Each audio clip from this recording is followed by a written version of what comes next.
Optical fibre উন্নত telecom পরিষেবা ও দেশের কোনায় কোনায় ইন্টারনেট পরিষেবা পৌঁছানোর লক্ষ্যে সর্বোপরি দেশের ডিজিটাল পরিকাঠামোকে আরো উন্নত করতে নতুন বছরের শুরুতেই ভারতের টেলিকম পরিষেবাগুলি আনতে চলেছে রাইট টু ওয়ে, যা 2025 সালের 1 জানুয়ারি থেকেই চালু করার পরিকল্পনা সরকারের। চালু হবে জিও, এয়ারটেল, ভিআই ও বিএসএনএল এর সমস্ত পরিষেবা সংস্থার ক্ষেত্রে। সহজ টাওয়ার স্থাপন ও ফাইবার অপটিক কেবল স্থাপনের জন্য সরকারি অনুমতি মিলবে।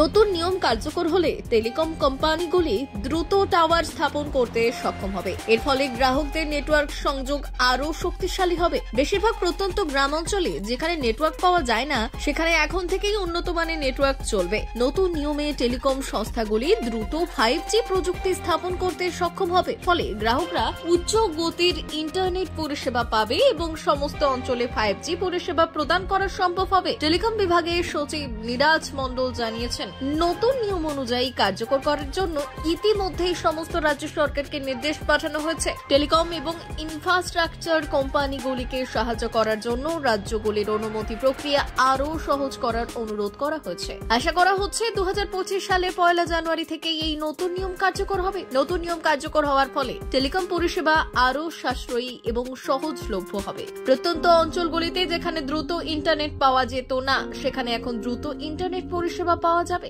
জিও, এয়ারটেল, ভিআই এবং বিএসএনএল গ্রাহকরা এর ফলে উন্নত মানের নেটওয়ার্ক এবং দ্রুত গতির ইন্টারনেট উপভোগ করতে পারবে। গ্রাহকদের জীবনযাত্রার মান উন্নয়ন হবে। প্রযুক্তির উন্নয়নের এই পদক্ষেপ দেশের ডিজিটাল জগতে গুরুত্বপূর্ণ ভূমিকা গ্রহণ করবে।